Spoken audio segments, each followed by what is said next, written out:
এবং আমি গণ অধিকার পরিষদের উচ্চতর পরিষদ সদস্য শাকিলুজ্জামান। আমাদের গণ অধিকার পরিষদের পক্ষ থেকে আজকের সংস্কার কমিশনের রিপোর্ট জমা হয়েছে।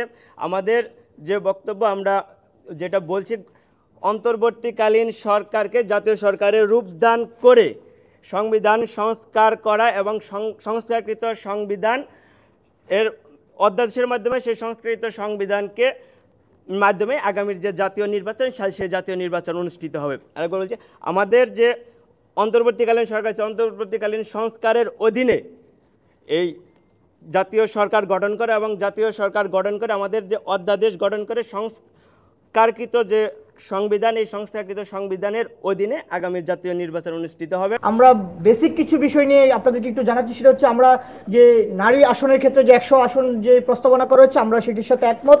পাশাপাশি আপনারা জানেন যে সংবিধানের যে 70 অনুচ্ছেদ রয়েছে, সেই অনুচ্ছেদের ক্ষেত্রে অনেকেই এ বিষয়ে কথা বলতে চান। আমরা গণ অধিকার পরিষদের পক্ষ থেকে মনে করি যে এই 70 অনুচ্ছেদ অবশ্যই সংশোধন হওয়ার প্রয়োজন রয়েছে। এই বিষয়গুলোর পাশাপাশি তরুণদেরকে সামনের সংসদীয় আসনে নির্বাচন করার সুযোগ দানের জন্য আমরা যে বয়সসীমা, সেটি বর্তমানে যে 25 রয়েছে, সেটি আমরা 25-এর পরিবর্তে 23-এর যে আমরা প্রস্তাবনা দিয়েছি। এছাড়া আমাদের পক্ষ থেকে প্রায় 90% প্রস্তাবনার ক্ষেত্রে আমরা একমত, বাকি কিছু ক্ষেত্রে দ্বিমত, আর কিছু ক্ষেত্রে আংশিক একমত ছিল। আমাদের এই দলের পক্ষ থেকে এই মুহূর্তে কথা বলেন গণ অধিকার পরিষদের উচ্চতম সদস্য হাবিবুর রহমান রিজু। বলেছি যে এই সংস্কারকৃত সংবিধান কিভাবে কার্যকরী হবে। আমাদের প্রস্তাবটা খুব স্পষ্ট। জাতীয় ঐক্যমতের ভিত্তিতে অন্তর্বর্তীকালীন সরকারকে জাতীয় সরকারের রূপদান করতে হবে এবং এই সংবিধানকে একটি সামাজিক চুক্তি হিসেবে গ্রহণ করে অধ্যাদেশের মাধ্যমে কার্যকরী করতে হবে এবং এই সংবিধানের অধীনে নির্বাচন অনুষ্ঠিত হবে।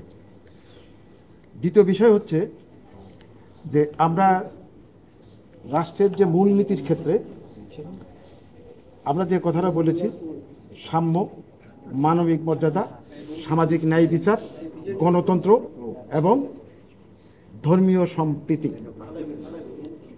এখানে কমিশনের যে প্রস্তাব ছিল বহুত্ববাদ, আমরা এর পরিবর্তে আমরা এইগুলো বলেছি।